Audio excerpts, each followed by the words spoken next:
तो हम बात करते हैं विज्ञान में सबसे पहला चैप्टर हम पढ़ते हैं आज मानव रक्त को लेके, क्या मानव रक्त, ठीक है, ह्यूमन ब्लड, ठीक है। तो चलिए हम शुरू करते हैं। देखिए ये जो रक्त है ना, रक्त का जो रंग है वो कैसा होता है, इसका रंग जो है क्या होता है, लाल होता है, ठीक है।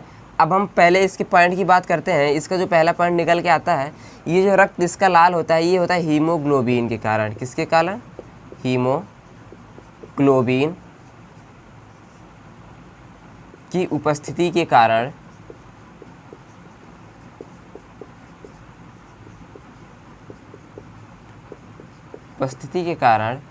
ठीक है, इसका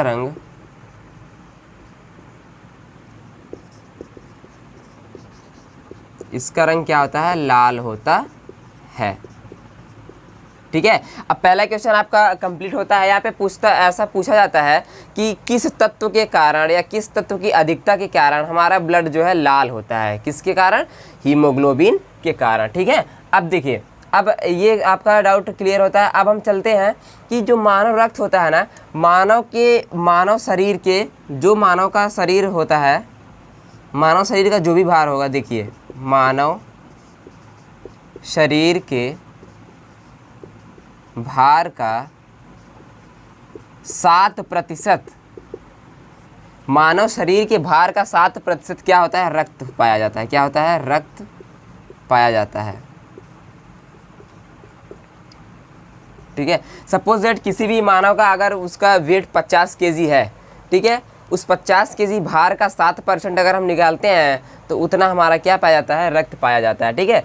अब तीसरा पॉइंट हमारा निकल के आता है। तीसरा पॉइंट ये होता है कि जो है मानव शरीर में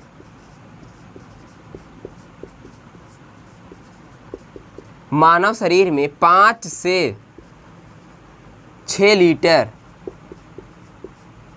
रक्त पाया जाता है,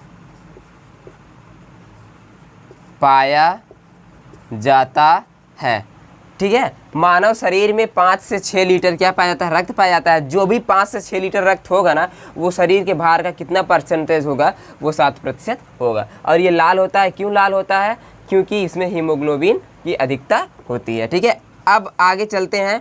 महिलाओं में देखिए, आप स्क्रीनशॉट लेते रहिएगा या आप नोट डाउन करते रहिएगा, ठीक है। महिलाओं में पुरुष की तुलना में पुरुष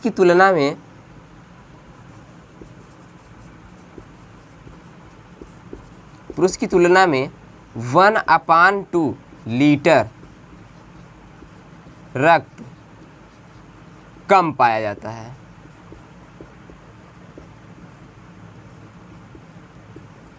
ठीक है। अब देखिए, महिलाओं में पुरुषों की अपेक्षा महिलाओं में ना रक्त जो है वो आधा लीटर कम पाया जाता है। 1/2 का मतलब है आधा लीटर, ठीक है।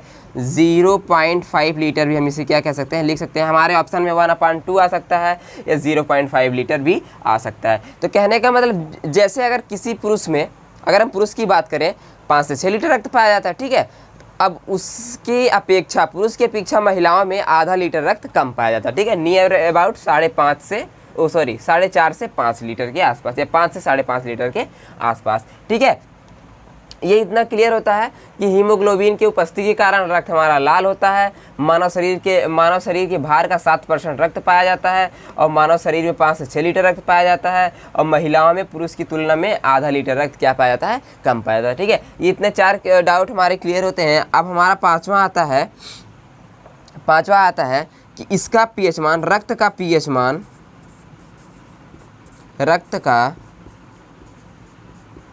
7.4% है। कितना है, 7.4 है, प्रतिशत में नहीं, 4 में, ठीक है। मानव रक्त का जो पीएच मान होता है ना, वो 7.4 है। 7 इसका पीएच मान होता है। ये बहुत ही इंपॉर्टेंट है, ठीक है। ये पूछता है कि रक्त का पीएच मान कितना होता है, तो रक्त का पीएच मान 7.4 होता है। और हाँ, एक यहाँ पे एक क्वेश्चन ये जो पीएच है ना, विश्व में सर्वप्रथम किसने पीएच मान का प्रयोग किया था। पीएच मान का प्रथम एक वैज्ञानिक थे, उस वैज्ञानिक का नाम था सॉरेनसन। क्या नाम था, सॉरेनसन वैज्ञानिक ने इस पीएच मान का सर्वप्रथम प्रयोग किया गया था। तो कहने का मतलब, जैसे अगर हम विटामिन की बात करें तो विटामिन को हम फंक ने सबसे पहले नाम दिया था। ऐसे ही पीएच मान का अगर नाम दिया है या मान निकाला है सर्वप्रथम तो उस वैज्ञानिक का नाम है सोरेनसन। क्या नाम है? सोरेनसन नाम है। ठीक है, तो अब हम बात करते हैं, देखिए अब मानव रक्त का इतना एक जो बेसिकली जो क्वेश्चन हमारे 10+2 लेवल के लिए है, इतने तो अवेलेबल हैं, ये सब क्या है जरूरी। ठीक है, हीमोग्लोबिन की उपस्थिति के कारण लाल रंग होता है। मानव शरीर का जो भी भार होगा उसका 7% रक्त पाया जाता है। मानव शरीर में 5 से 6 लीटर रक्त पाया जाता है और पुरुषों की अपेक्षा महिलाओं में रक्त की जो मात्रा होती है वो आधा लीटर कम पाई जाती है। ठीक है, और रक्त का जो पीएच मान होता है वो 7.4 होता है। ठीक है, और रक्त का जो मुख्य कार्य होता है ना, इसका मुख्य कार्य क्या होता है, ये मतलब जो हमारे बॉडी में जो भी रोग प्रतिरोधक क्षमता को क्या करता है, बढ़ाता है। और जो हमारे शरीर में जो भी हमारे भोजन जो जाते हैं उसका जब पाचन हो जाता है ना, तो उसको पूरा बॉडी में क्या करता है, वो संवहन करता है। कौन करता है? ये ब्लड ही करता है। ठीक है, अब इस मानव रक्त को 2 भागों में बांटा गया है। कितने भागों में? 2 भागों में। इसके 2 तत्व हैं। ठीक है, कौन कौन से तत्व हैं ये हम भी देख लेते हैं। ठीक है, आप इसका एक बार स्क्रीनशॉट ले लीजिएगा, बहुत ही इंपॉर्टेंट है। ठीक है, हीमोग्लोबिन और इसका भार और इसका मात्रा, ठीक है, और महिलाओं में मात्रा और इसका पीएच मान। ठीक है, अब इसको स्क्रीनशॉट ले लीजिए। अब हम चलते हैं कि ये जो मानव का रक्त होता है, हम बार बार मानव रक्त क्यों नाम ले रहे हैं, मानव रक्त क्यों कि ना ये जो मानव रक्त है या और जो भी जानवर हैं, इनके रक्त में क्या होता है, डिफरेंट होता है। क्या होता है? डिफरेंट होता है ना, इसलिए हम मानव रक्त की बात कर रहे हैं बार बार। ठीक है, नहीं तो आप लोग सोचेंगे कि मानव रक्त बार बार क्यों बोल रहे हैं। ठीक, अब देखिए ये जो मानव रक्त है ना, इसको 2 भागों में बांटा गया है। कितने भागों में? 2 भागों में। ठीक है, 2 भाग कौन कौन से? एक है अपना प्लाज्मा में, क्या है? प्लाज्मा। ठीक है, और दूसरा है रुधिराणु। क्या है? रुधिराणु। ठीक है, अब देखिए ये जो मानव रक्त है, मानव रक्त को 2 भागों में बांटा गया, प्लाज्मा और रुधिराणु में। ठीक है, सपोज दैट कोई भी परसेंटेज कितना होता है, 100% का होता है ना। ये जो मानव रक्त है 100% का है, इसमें इसका जो भाग है प्लाज्मा का ये 60% होता है, ये रुधिराणु जो होता है ये 40% का। ठीक है, ठीक है, तो सबसे पहले हम बात कर लेते हैं प्लाज्मा की। प्लाज्मा होता क्या है? ठीक है, हम बात करते हैं प्लाज्मा की। देखिए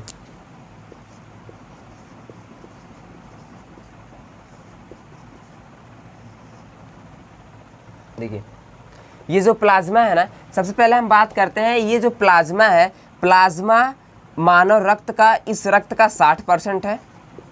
ठीक है, मानव रक्त का 60% है और इसमें होता क्या है, 90% आपका पाया जाता है जल। ठीक है, जो हमारा रक्त होता है ना, जो रक्त है, रक्त को 2 भागों में बांटा गया है, एक प्लाज्मा एक रुधिराणु। तो जो प्लाज्मा है वो 60% पाया जाता है और इसी 60% में ये भी तो 100% का होगा, प्लाज्मा का 100% तो ये भी है। ठीक है, तो इसी 60% में 90% क्या पाया जाता है, जल पाया जाता है, 7% आपका प्रोटीन पाया जाता है। ठीक है, और 0.9% आपका क्या पाया जाता है, 0.9% आपका पाया जाता है, रुकिए बता रहे हैं, 0.1% आपका ग्लूकोज पाया जाता है। क्या पाया जाता है, ग्लूकोज पाया जाता है। और 0.9% आपका पाया जाता है, इसके अन्य तत्व पाए जाते हैं, अन्य तत्व। ठीक है, अब देखिए इतना इसका क्लियर होता है। ठीक है, प्लाज्मा में 60% में 90% जल पाया जाता है, 0.9% आपके अन्य तत्व पाए जाते हैं और 1% आपका क्या पाया जाता है, ग्लूकोज पाया जाता है। ठीक है, अब हम बात करते हैं, हाँ क्या हुआ, नहीं चलने दो। अब देखिए इसका अब प्लाज्मा, अब देखिए हम बात करते हैं, इससे क्वेश्चन तो आता नहीं है कि प्लाज्मा, देखिए ये क्वेश्चन आज तक आया नहीं है और ना ही आने की संभावना है कि प्लाज्मा में कितने % का वो पाया जाता है। बस इतना पाया जाता है कि आरबीसी का जीवन काल, डब्ल्यूबीसी का जीवन काल, ठीक है, और रक्त बिंबाणु जीवन काल, ये सब क्या है, यही सब पूछे जाते हैं। ठीक है, अभी हम आरबीसी डब्ल्यूबीसी की बात करते हैं। तो अब हम यहाँ पे बात करते हैं प्लाज्मा की। तो जो प्लाज्मा है ना, जो इसका कार्य होता है, इसका कार्य क्या है, पचे हुए भोजन को क्या करता है, पचे हुए भोजन को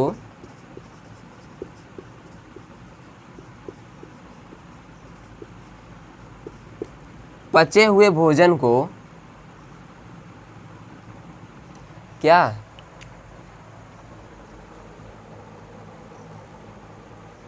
ठीक है। तो इसका जो कार्य है वो पचे हुए भोजन को और हार्मोन्स को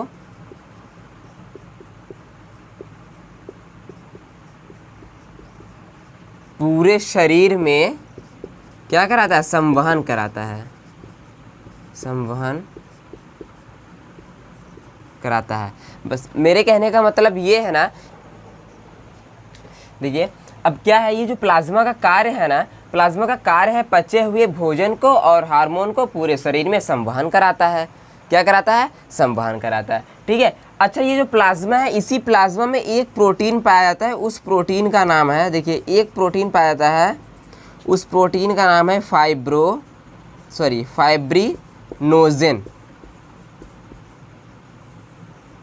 ये इसी प्लाज्मा में ना एक प्रोटीन पाया जाता है, इस प्रोटीन का नाम है फाइब्रिनोजेन। अगर इस प्रोटीन को निकाल दिया जाए, अगर इस प्रोटीन को इस प्लाज्मा में से निकाल दिया जाए तो जो हमारा प्लाज्मा बचेगा ना, वो हमारा क्या कहलाएगा, वो हमारा सेरम कहलाता है। क्या कहलाता है, सेरम।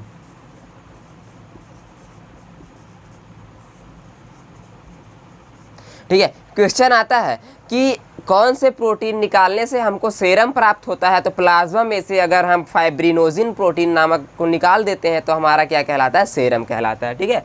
सेरम की जो हमारी स्पेलिंग होगी ना, देखिए ये जो सेरम की स्पेलिंग है ये है, ठीक है, SERUM। ठीक है। अब बस प्लाज्मा को एक बार फिर से रिवाइज कर लेते हैं हम लोग। प्लाज्मा मानव रक्त का 60% भाग पाया जाता है, जिसमें से आपका जो है 90% जल पाया जाता है। ठीक है। 0.9% आपका लवण पाया जाता है। ठीक है। और 0.1% आपका क्या पाया जाता है, ग्लूकोज पाया जाता है। ठीक है। और बाकी अन्य तत्व पाए जाते हैं। ठीक।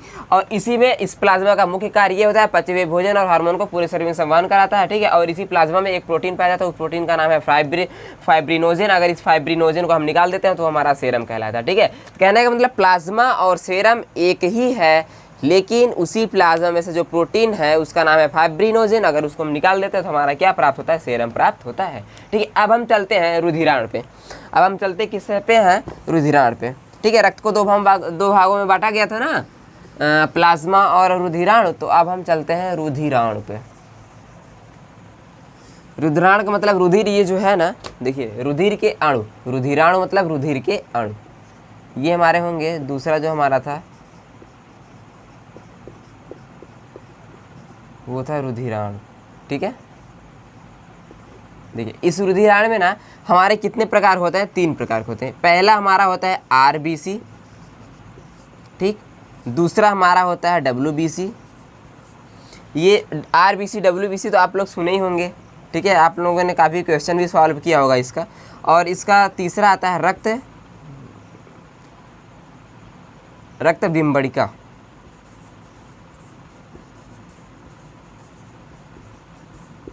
रक्त बिंबड़िका या थ्रोम्बोसाइट्स, क्या बोलते हैं, थ्रोम्बोसाइट्स बोलते हैं, थ्रोम्बो।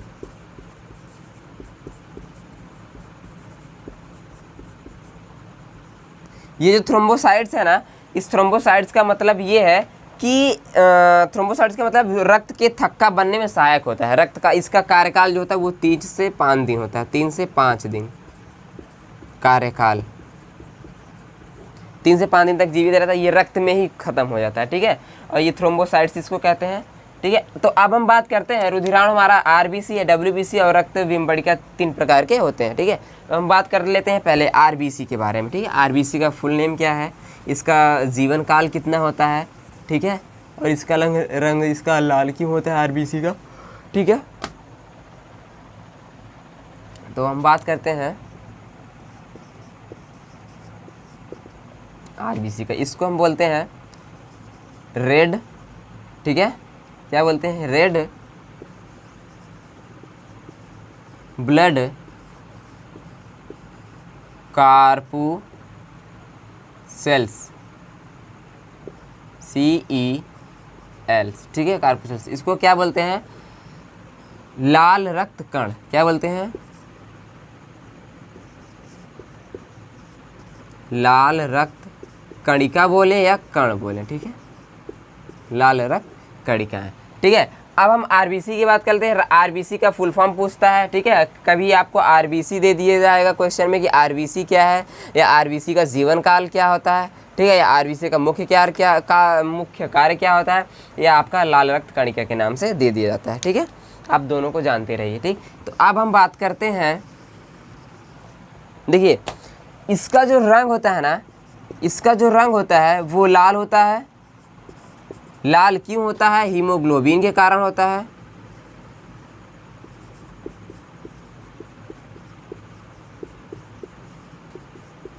ठीक है, हीमोग्लोबिन के कारण। अब देखिए ये हीमोग्लोबिन के कारण होता है। हीमोग्लोबिन में एक अवयव, एक तत्व पाया जाता है, उसका नाम होता है लौह तत्व। क्या होता है? लौह। उस लौह को हम क्या कहते हैं पता है? हीमैटिन। इसी में एक पाया है हीमैटिन, लौह तत्व पाया जाता है इसमें, इसको हम कहते हैं हीमैटिन। ये क्वेश्चन आपका पूछा गया है CSSL में कि जो है हीमोग्लोबिन में क्या पाया जाता है। हीमोग्लोबिन में हमारा हीमैटिन पाया जाता है। हीमैटिन मतलब यह एक लौह यौगिक है। क्या है? लौह यौगिक है।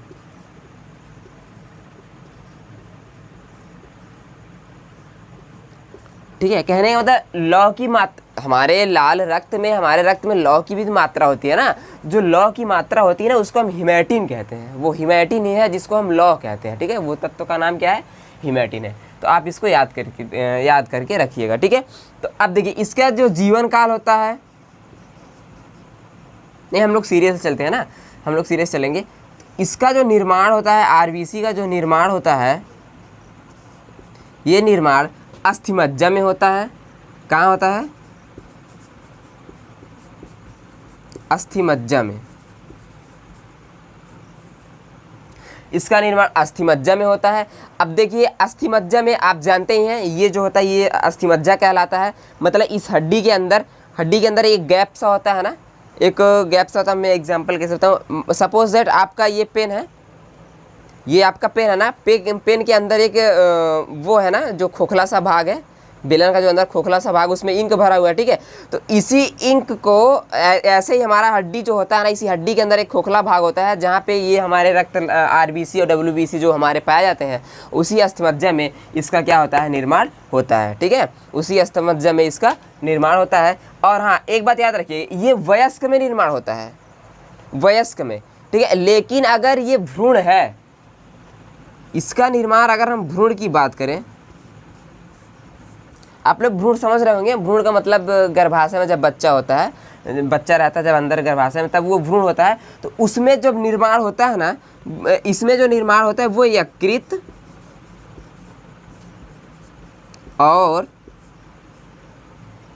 और प्लीहा में होता है।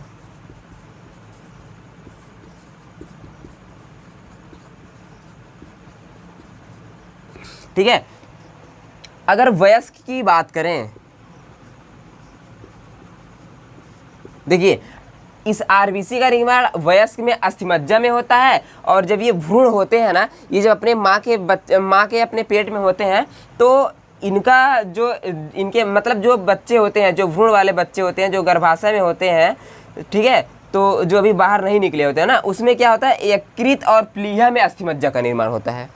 ब्लड तो उनका भी नहीं, जब उनकी संरचना रेडी होने लगता है, जब उनका संरचना रेडी होने लगता है ना, तभी से तो ब्लड का निर्माण होने लगता है। तो जो वो आरबीसी का निर्माण होता है ना, वो यकृत और प्लीहा में होता है। ठीक है, लेकिन ये भ्रूण में ही, याद रखना, ये यकृत और प्लीहा में जो निर्माण होता है ना, ये भ्रूण में ही होता है, वयस्क में अस्थिमज्जा में होता है। अगर हम लोग बात करें, हम लोगों में आरबीसी का निर्माण कहाँ होगा? तो वो हमारे अस्थिमज्जा में होगा। ठीक है, अब हम बात करते हैं, आप इसका स्क्रीनशॉट ले लीजिएगा और अच्छे से इसको नोट कर लीजिए। ठीक है, तो अब हम बात करते हैं इसके कि इसका जो मृत्यु है ना, देखिए ये आरबीसी की जो मृत्यु होती है, इसकी जो मृत्यु होती है वो कहाँ होती है पता है? वो यकृत में ही होती है, यकृत और प्लीहा में। देखिए लीवर को हम बोलते हैं यकृत, ठीक है, और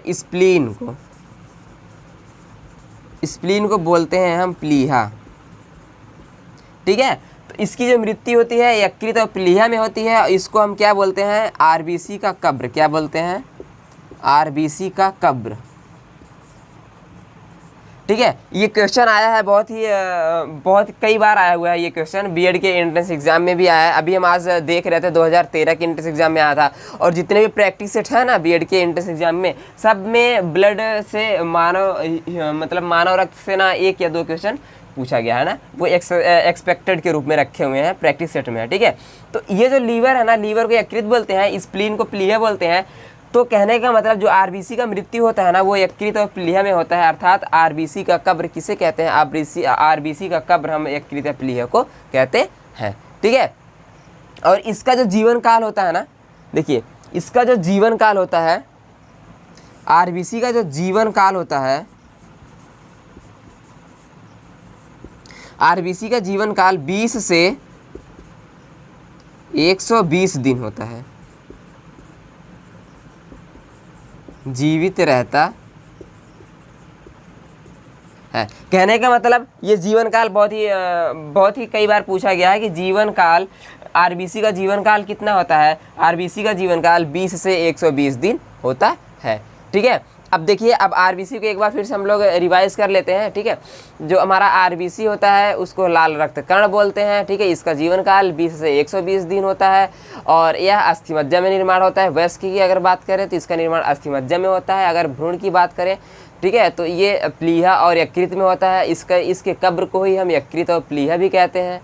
ठीक है, इसकी जो मृत्यु होती है वो यकृत और प्लीहा में भी होती है। ठीक है, और ये इसमें हीमोग्लोबिन के कारण ये लाल पाया जाता है। और ये जो इसमें जो लौह यौगिक होते हैं, उस लौह यौगिक को का रासायनिक जो नाम होता है, वो रासायनिक नाम होता है हमारा हीमैटिन। क्या होता है? हीमैटिन। ठीक है, ये भी क्वेश्चन आप नोट कर लीजिएगा। ठीक है, अब आरबीसी का आई थिंक तो आरबीसी हो गया है। अब हम चलते हैं डब्ल्यूबीसी के बारे में। ठीक है, जिसे हम बोलते हैं श्वेत रक्त कणिका।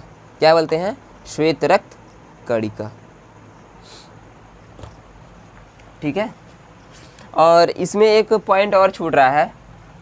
एक पॉइंट इसका ये है, पता है, इसमें केंद्रक नहीं पाया जाता है। इसमें केंद्रक नहीं पाए जाते हैं, केंद्रक नहीं पाए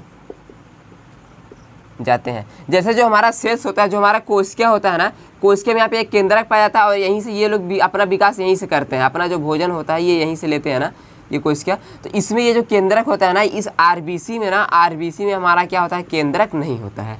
आरबीसी में केंद्रक नहीं पाया जाता है। ठीक है, अब हम बात करते हैं डब्ल्यूबीसी की।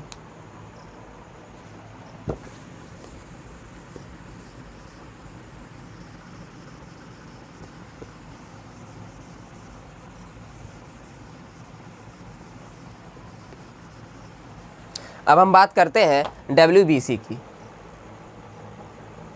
अब हम बात करते हैं, इसका जो दूसरा था वो है डब्ल्यूबीसी। क्या है? डब्ल्यूबीसी की बात कर रहे हैं। ठीक है, डब्ल्यूबीसी का फुल फॉर्म है वाइट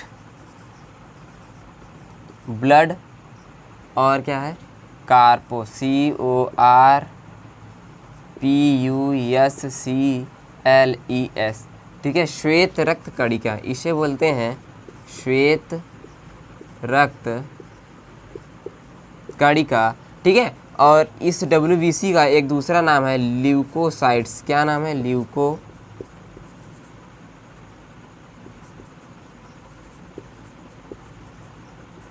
ल्यूकोसाइट्स भी कहते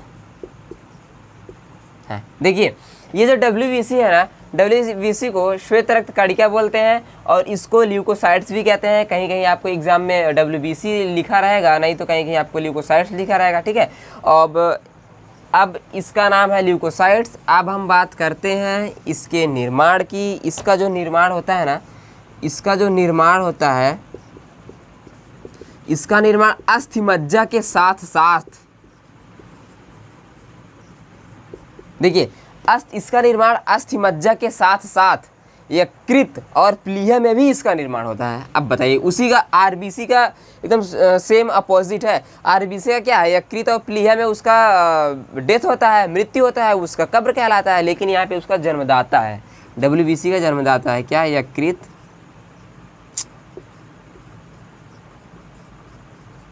यकृत और प्लीहा। कहने का मतलब डब्ल्यूबीसी का निर्माण अस्थिमज्जा में भी होता है इसके साथ साथ, और यकृत और प्लीहा में भी होता है। और इसका जो जीवन काल होता है,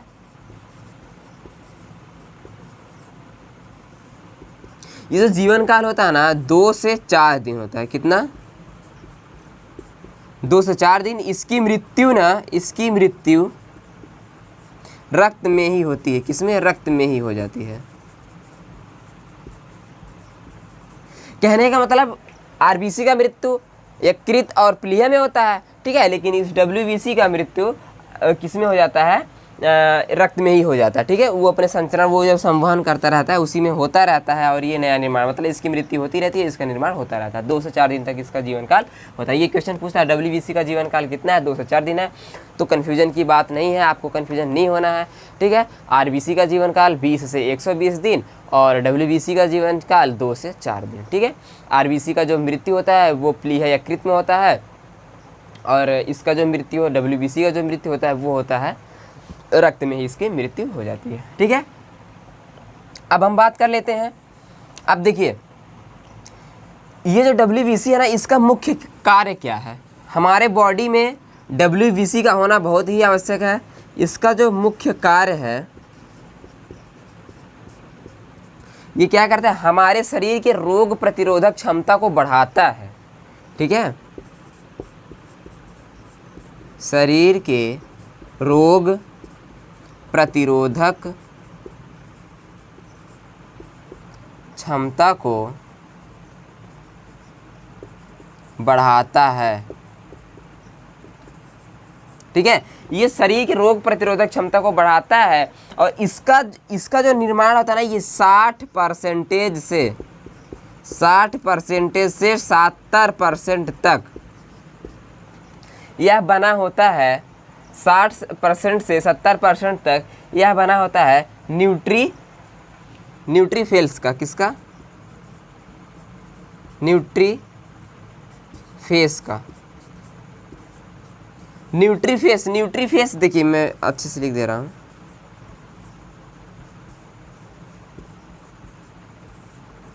ये जो न्यूट्रीफेस है ना, इसी न्यूट्रीफेस के तत्व में, मतलब इस डब्ल्यूबीसी में न्यूट्रीफेस तत्व पाया जाता है, जिसके कारण से हमारे शरीर के रोग प्रतिरोधक क्षमता को बढ़ाता है। किसके कारण बढ़ाता है? न्यूट्रीफेस के कारण। ये आप याद कर लीजिएगा कि जो डब्ल्यूबीसी है ना, ये जो डब्ल्यूबीसी है ये किससे बना होता है? ये न्यूट्रीफेस से बना होता है। 60 से 70% क्या होता है? न्यूट्रीफेस होता है, ठीक है।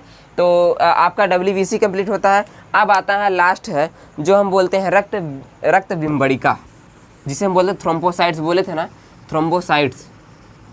याद रखिएगा कि इस डब्ल्यूबीसी को हम क्या बोलते हैं? ल्यूकोसाइट्स के नाम से भी जानते हैं, ठीक है।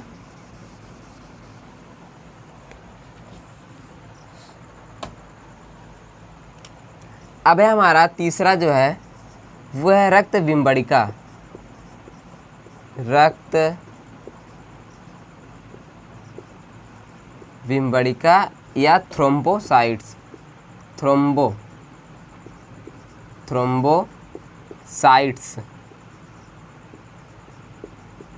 थ्रोम्बोसाइट्स। अब देखिए, ये जो थ्रोम्बोसाइट्स है ना, तीसरा हमेशा थ्रोम्बोसाइट्स के नाम से जाना जाता है। रक्त बिम्बड़िका आपको क्वेश्चन में कहीं नहीं मिलेगा, ना ही आज तक हमने ऐसा भी देखा है कि रक्त बिम्बड़िका के नाम से बोला है। आपको बुकों में मिल जाएगा, नेट पे सर्च करेंगे या बुक में देखेंगे तो रक्त बिम्बड़िका मिलेगा, लेकिन इसका नाम अगर क्वेश्चन अगर आप हमारे एग्जाम की बात करें तो थ्रोम्बोसाइट्स के नाम से आता है। किस नाम से आता है? थ्रोम्बोसाइट्स के नाम से आता है। ये तो थ्रोम्बोसाइट्स है ना, इसका योगदान रक्त में थक्का बनने में सहायक होता है। थक्का बनाने में, ठीक है, थक्का बनाने में सहायक होता है। ये थ्रोम्बोसाइट्स जो है वो रक्त में थक्का बनने में सहायक होता है, और इसका जो कार्यकाल होता है ना वो 3 से 5 दिन होता है। 3 से 5 दिन का इसका जीवन काल होता है। कितना होता है? 3 से 5 दिन इसका क्या होता है? जीवन काल होता है। इसका जो जीवन काल होता है ना, ये 3 से 5 दिन होता है, और ये थ्रोम्बोसाइट है, इसका मुख्य कार्य है कि रक्त में थक्का बनाना देता, ठीक है। अब एक बात आप बताइए कि आप कमेंट करके बताइए कि अपने वर्ल्ड में, पूरे विश्व में सबसे पहले जो है रक्त का थक्का किसको नहीं जमा था? कोई रानी थी, ठीक है। आप कमेंट में ज़रूर बताइएगा कि कोई एक ऐसी रानी थी जिनमें रक्त का थक्का नहीं जमा था। थ्रोम्बोसाइट्स की, उनके रक्त में थ्रोम्बोसाइट्स की कमी थी, ठीक है। रक्त हमेशा क्या हुआ? बहते चला गया, ठीक है। तो कहने का मतलब अगर हम यहाँ पे मानव रक्त से स्टार्ट करें और थ्रोम्बोसाइट्स तक जाएँ तो कम से कम 15 क्वेश्चन का हम लोग क्या कर चुके हैं, डिस्कस कर चुके हैं। ठीक है, आई होप कि आप सबको ये वीडियो अच्छा लगा होगा। ठीक है, और हमारे इस यूट्यूब चैनल विकास स्टडी को अगर आप अभी तक सब्सक्राइब नहीं किए हैं तो सब्सक्राइब करके आप बेल आइकन को प्रेस कर लीजिए। ठीक है, धन्यवाद।